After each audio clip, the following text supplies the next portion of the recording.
So Barcelona, intense draw today. Intense 4-4 draw for Barcelona against Atletico Madrid in the first leg of the Copa del Rey semifinals. And I was thinking, should I come on and talk about the game, or should I talk about something that's really been on my mind about this Barcelona team?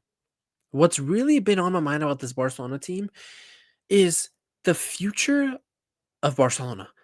And what I mean by that is Barcelona are going to be so dangerous. They're already dangerous. Don't get me wrong. Barcelona is already the most dangerous attacking side in Europe with a bunch of teenagers and little kids in the team, right?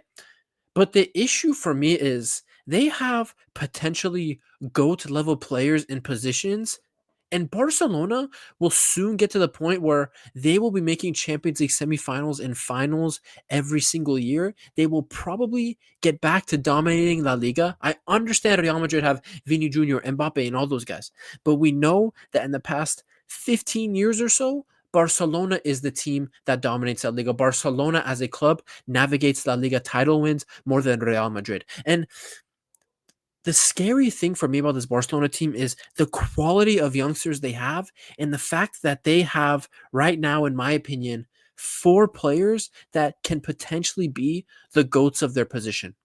They can genuinely potentially be the GOATs of their positions. And that's disgusting. That's disgusting. And they're all young kids, three very young kids, and the fourth guy is Mr. Manager. And that's where we're gonna start. We're gonna talk about all four players, what I see in them, what makes them so special. Let's start with the manager, Hansi Flick. And I've been saying for a while, and people don't agree with it when I say it on Twitter or on my boy Half Hope's channel.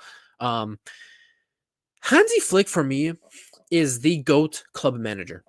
Now, what does that mean? Oh, Hokage, how can you say that? Fergie in Manchester United, Pep Guardiola with everything he's done, Ancelotti with all the league titles and Champions Leagues. But here's the thing about Hansi Flick. This guy doesn't need 100, 200, 300, 400, $1 billion, pounds, euros, pounds sterling, whatever. He doesn't need money to make success. He doesn't need money to achieve great things. And what he's doing at Barcelona this season, you guys, maybe I'm too early to call him the GOAT. Maybe Barcelona go on to win just one trophy, whether it be the league or Copa del Rey or the Champions League or a double, right? But if this fucking guy, Hansi Flick, goes and wins his second treble with a team full of teenagers, a team full of under 23 players, and he wins a treble, you guys, I'm sorry, Hansi Flick will be the GOAT club manager. And there's no discussion about it, because when I look at a manager, when I look at style of play, actually, when I look at tactics, when I look at man management, when I look at accomplishments, money spent, right? What resources he's had at his disposal. If Hansi Flick, who is already the goal manager for me at club level, I don't care what anyone says, if he goes and wins a treble with this team of youngsters this season, he will absolutely be the GOAT manager of club football, because one, his attacking football is entertaining. There's not a single football fan on planet Earth that does not like to watch a Barcelona game.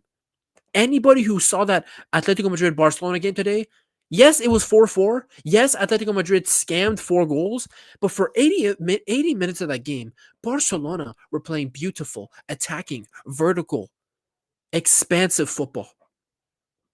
And Hansi Flick is the source of that.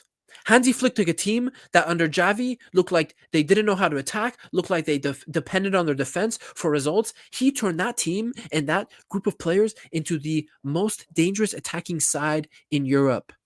And this is the most dangerous attacking side in Europe since when? Since his own freaking Bayern team, when they won the freaking Sextuple, when they won 7 trophies in 9 months, that Bayern team. Since then, there's not been a more dangerous attacking side than this Hansi Flick team, than this Barcelona team, which is coached by Hansi Flick, because he plays beautiful football, right? He doesn't spend any money, right?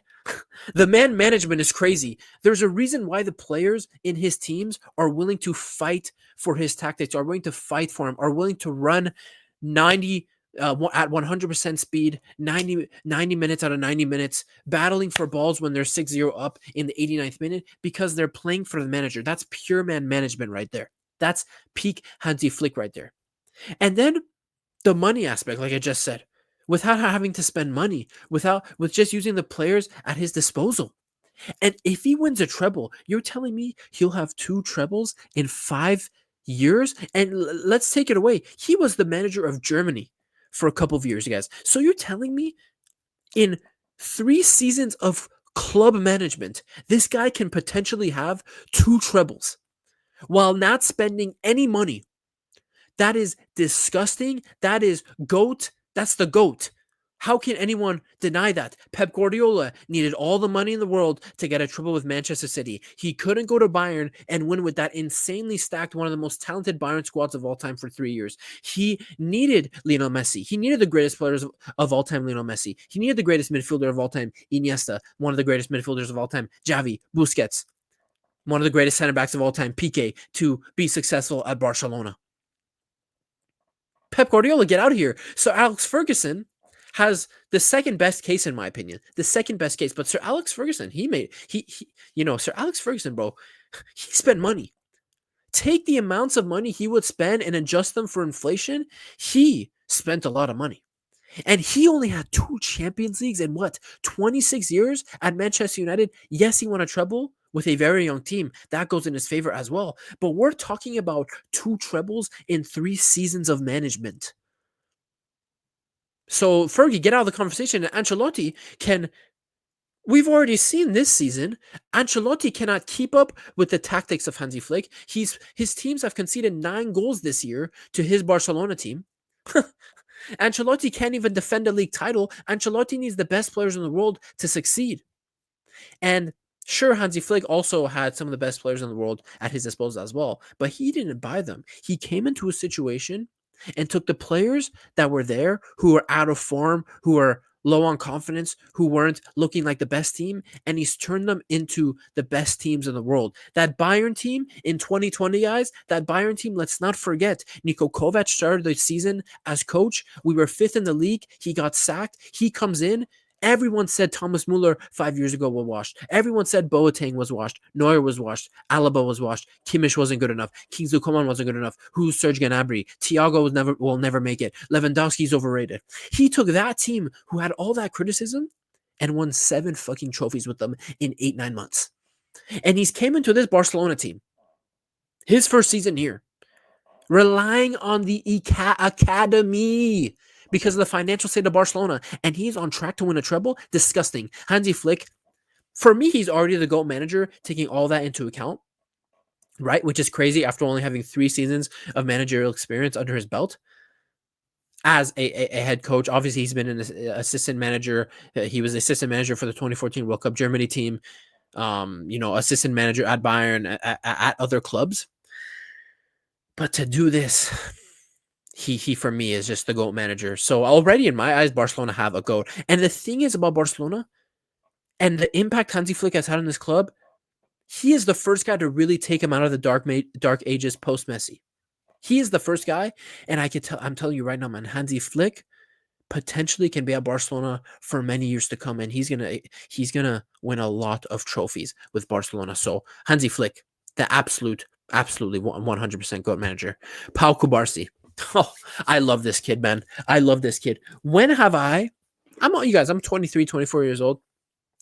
I don't know the whole history of football and all the center backs that have ever played, but in my lifetime, with my own eyes and what I've seen in professional football in Europe, I have never seen a 17-year-old center back play with this much composure on the ball in such a high line, play with such tactical nous, such high IQ playing in that Hansi Flick high line. I've not seen a 17-year-old center back make as little mistakes as he does in such a high line. I've never seen someone at 17 years old so composed on the ball with world-class ball playing ability at 17 years old from the back line.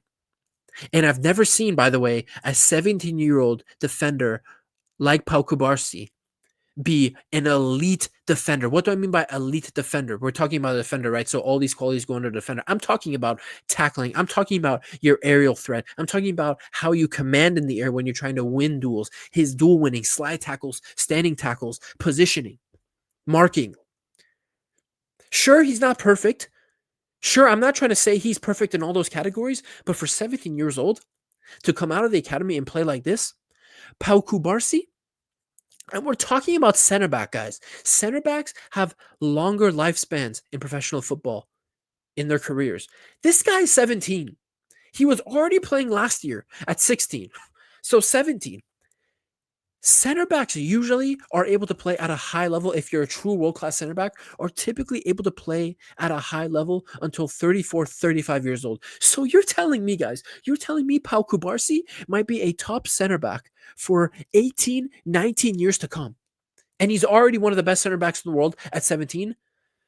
I'm telling you, with that much time, with what I think he's going to achieve at Barcelona with Hansi Flick there for the beginning of his career, I'm looking at trebles. I'm looking at Champions Leagues, La Ligas. I'm looking at trophies with Spain, potentially the World Cup in 2026. I'm looking at World Cups. I'm looking at Euros. I'm looking at lots of trophies. I'm looking at world-class performances for years and years to come.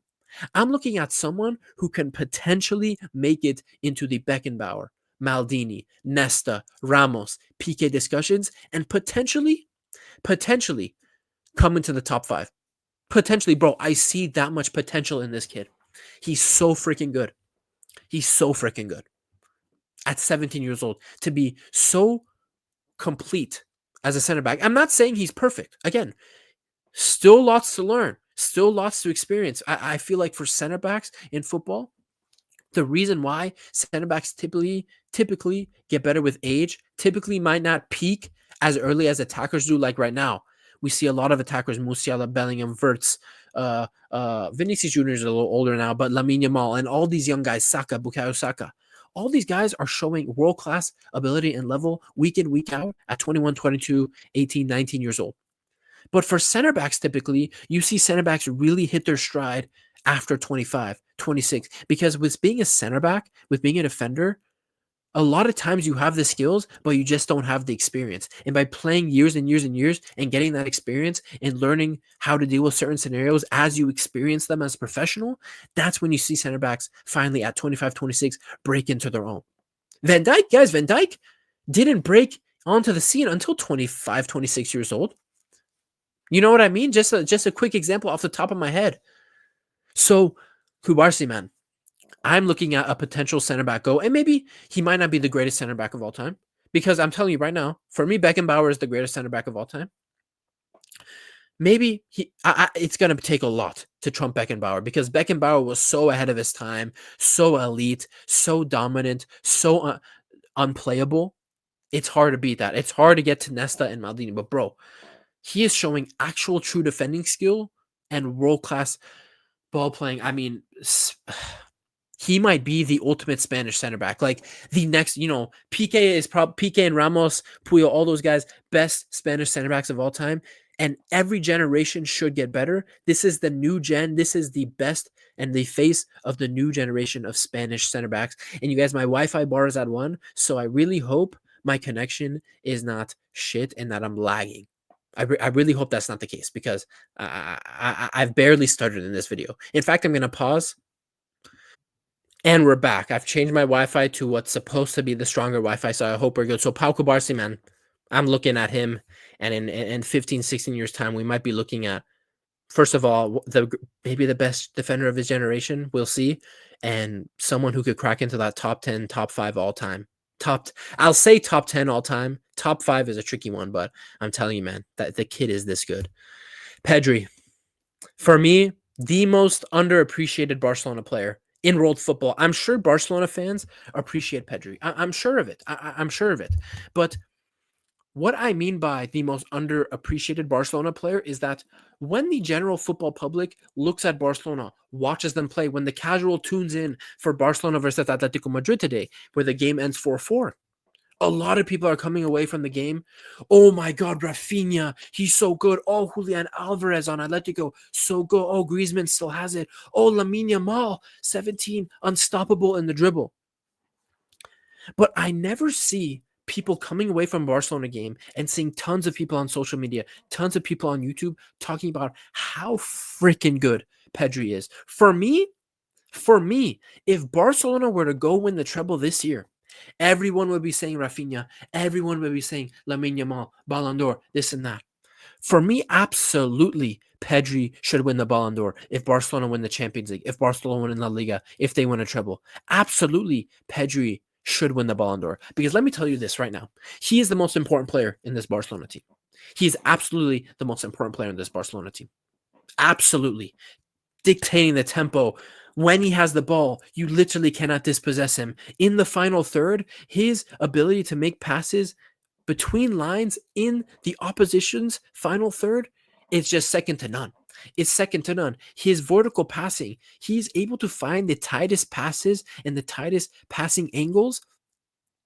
And not there isn't really anyone in world football right now that has his passing. There isn't. You guys, I love Joshua Kimmich. I love Angelo Stiller at Stuttgart. I love all these players. Camavinga is a great player. Bellingham and Valverde are great players.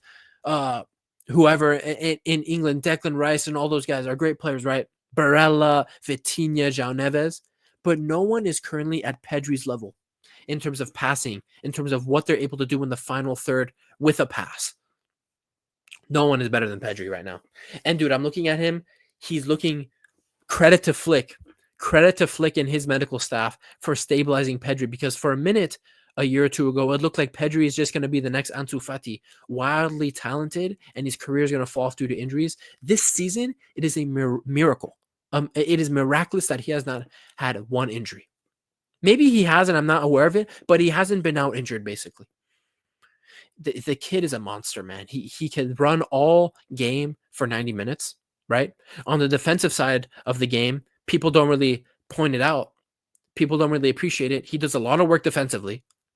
He basically plays box to box. Like honestly, most midfielders these days are box to box. So I feel like the box to box midfielder terminology is kind of overused. I feel like a lot of midfielders are expected to be able to do all aspects of the game in midfield. But Pedri, defensively, he puts in that work. But where he really shines is when he has the ball, when he's dictating the tempo of the game, he controls that shit, man. He controls that shit.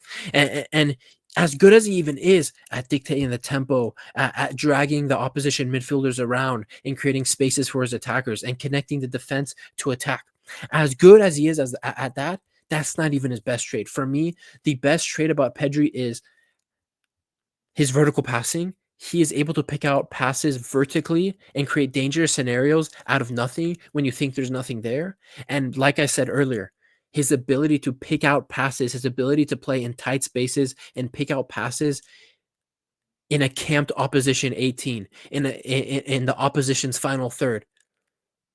Bro, honestly, I love the kid. I love the kid. And he's one of these players that would be a dream signing for me at Bayern. Would be a dream signing. And I will never get a Pedri at Bayern because this kid is a Barcelona, probably going to be Barcelona through and through. He's going to be Barcelona through and through. So, Pedri, man, I'm looking at him. He is probably, for me, who I'd favor the most to be the best midfielder of his generation when it's all said and done. He's already won the Euros at Spain, being one of the best players at that tournament and being one of the best and most important players for Spain. He's already won a league title for Barcelona. He's going to win more league titles for Barcelona. That Champions League is coming soon. Maybe this year. A treble season, maybe this year, is coming soon. You know, him and with Cubarsi and all these Spanish guys are going to be dangerous for the next World Cups, even the next Euros. They could go back to back in the Euros. Bro, Pedri can be one of the GOATs of midfield. He can get to the Iniesta, Xavi, Pirlo, Cruz, Toni Kroos, Bastian Schweinsteiger, Gerrard, Lampard, whoever. He can get to those conversations. Absolutely. He's on track. He's on track. And I would not be surprised if in 15 years, people are having Iniesta, Pedri conversations. I would not be surprised. I wouldn't be surprised. So Pedri, that's how good this guy is. And then obviously the last one, this is the most obvious. I left Lamine for last is because what else do I have to say, man? Like, he can potentially be the greatest right winger of all time. Now, that's not to say he will be better than Messi. For me, I don't classify Messi as the greatest right winger of all time, even though I did a wingers tier list where I ranked the greatest wingers I've ever seen, and I put Messi as the GOAT winger, right? But really, if I could classify Messi as something, I would just classify him as a forward. Left-hand side, middle, right-hand side, center forward, playing up top, false nine. Messi is just the GOAT of being a forward. That's what Messi is. He's the GOAT of being a forward. No one comes close to to Messi when it comes to being a forward. Now, if we're talking about just right wingers in general, we're talking about just off the top of my head, Ian Robin. We're talking about Gareth Bale. We're talking about Mohamed Salah. These are the kinds of players we're talking about when we're talking about the greatest right wingers. And when Lamine Yamal's career is done, if he keeps going the way he's going, playing the way he's doing, and gonna win the trophies he's gonna win, he's already the best players at one of the best, if not the best player at a Euros, winning it for Spain this past summer, right? But he will, without a doubt, be the greatest right winger of all time. Without a doubt, he will be the greatest right winger of all time. And again, like Cubarsi, I think he's only 17. He might have just turned 18 a couple months ago. I'm not sure, but he's 17, 18 years old. Now, like Cubarsi, maybe his career won't be as long because, wingers, what happens when Lamine Yamal loses his speed? I don't know. But the thing is, Lamine Yamal is so just technically good at dribbling. He is not, I'm telling you right now, Lamine Yamal, if he loses his speed, he's not all of a sudden going to lose his dribbling ability because he does not rely on his speed to dribble. Body feints, cuts inside, a couple scissors here or there. That's how Lamine Yamal dribbles. And that's how I know a player like him isn't a pace and power merchant. He's a guy that actually understands and has mastered the fundamental art of dribbling, which is why, Lamine Yamal, a guy like Jamal Musiala, who literally all he does to beat players is body feints and side-to-side shifting movements. These are guys that have mastered the art of dribbling. This is why Messi is the greatest dribbler of all time. He could take on anyone, break anyone's ankles with just a body feint, a croqueta. That's all he has to do. He doesn't need all the fancy scissors, rainbow flicks, elasticos. He doesn't need that shit. Now, the thing about Lamine Yamal is he's mastered the art of dribbling already, but he can do the elasticos. He can do the rainbow flicks. He could do the crazy skills and tricks. So that's why Lamine Yamal is so special, bro. By the end of his career, if he's the greatest right winger of all time, and that's what everyone is saying, I will not be surprised. I won't be surprised. So, bro, Barca freaking Lona, Lamine Yamal, Pedri, Cubarsi, Hansi Flick. Look at that. Look at this spine for Barcelona. You have Cubarsi at center back, 17 years old. You have Pedri in midfield, and you have Lamine Yamal. That is a fucking great spine, bro. For the future of your club, and Hansi Flick, who I suspect will be at Barcelona for at least 3, 4, 5 seasons. Bro, I'm scared of Barcelona. I'm scared of Barcelona and what these guys are going to turn into the next couple of years, and what they've already turned into this year is just remarkable. So that's all I need to say. I feel like these players get the respect they deserve, but especially Pedri and Cubarsi, I feel like they just need more love. They need extra push because they genuinely are so good. And I'm scared of how they're going to develop under Hansi Flick. I'm scared of the players they're going to turn into because genuinely these three players can become GOATs in their positions. And Hansi Flick, for me, is already the GOAT manager at the club level. So it's been your boy Kage. That's all I want to say. Peace.